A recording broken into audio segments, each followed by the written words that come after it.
Okay mga idol, human na ginako hakot ang mga bagol na nabutang na ginako diri sa kilid sa bangag kay ugma para diretso na gayud uling na igoran ko mag-itsa-itsa mga idol. So human naman ako hakot mga idol.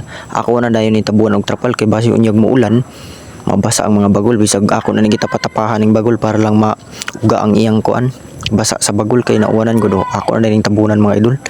Kay pag humanog tabon ani mga idol, nahinay na po dayon ko og limpyo sa bangag. Ako dayon kabutan ang bangag tapos limpyuhan ako, kuhaan ako ang mga sagbot kay para ugma hamis na kaayo siya ulingan, sugnuran. So karon mga idol, ako na siya gitabunan na ay dire kay pag human ako ni tabon ani, manguha na po dayon ko og kawayan kay para maoy butangan sa mga kuan kanang sin para iagbutang sa sin tabunan dai gyuta mao nay akong sunod ay na trabahoon karon mga idol. Tapos maglimpyo dayon ko sa bangag mga idol. Ako dayon siya panghuha og yuta kabkaban tapos kuha og mga sagbot kay para niya ulom-lom kay kana magumbangara mga idol na akong ulinganan karon dugay na kaayo kay sa una manggod wala na ako maulingi dayon kay kuan kanang barato ang uling mauna nga ako dayon gi sundan karon di ako dayon na sa limpyuhan dako na siyang mga idol. Ako lang siyang karong limpyuhan.